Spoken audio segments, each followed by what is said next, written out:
Oftentimes, we feel so pressured to change parts of ourselves. It could be your personality, the things you like, or just how you behave. And I really believe it's because at a fundamental level, we're wired for connection and belonging. If you look at human history, being part of a group meant survival, and rejection could literally be dangerous. And even though that ancient wiring is long gone, I feel like it still kind of affects us today, especially if we think back to when we were younger. That need to just belong was so intense.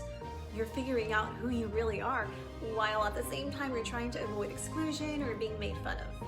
And if you don't have a really strong sense of identity or self-worth, I feel like it's so easy to just mold yourself into what others seem to want because you're scared that you're going to be left out or unloved. And you don't just see it in friendships. This can happen in romantic relationships as well, with family members. It even happens with people that you just met. But here's where it becomes unhealthy. When you get used to suppressing your true self to fit in, you're reinforcing the belief that who you really are isn't enough. And that can lead to anxiety, low self-esteem, and even resentment with your own self. So you're building up all this kind of emptiness because you're really living someone else's version of your life. You're accepted, but for someone that you're really not. Now, on the other hand, being authentically yourself, even if it risks some rejection, it means that people that do stick around are connecting with the real you. And those connections are deeper and just overall, they're more fulfilling because you're not spending all this energy keeping up with the false image, which can be so draining, but instead you're growing into your own skin.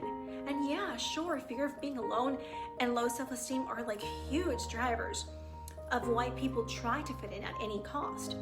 But when you don't fully trust that you are worthy just as you are, it's gonna feel safer to adopt. Now, ironically, I'd say that it's self-acceptance that opens the door to the most meaningful relationships, but we really don't grasp that until we're much older. So it's just so much better to have a small circle, even if you just have 1, 2, or 3 friends, but you can actually call those people your friends. It's a safe space. All around their green flags versus saying that you have this huge group of friends, but at the core, they're not really your friends. They're more like acquaintances, if anything. Have you ever felt the need to change who you are just to fit in?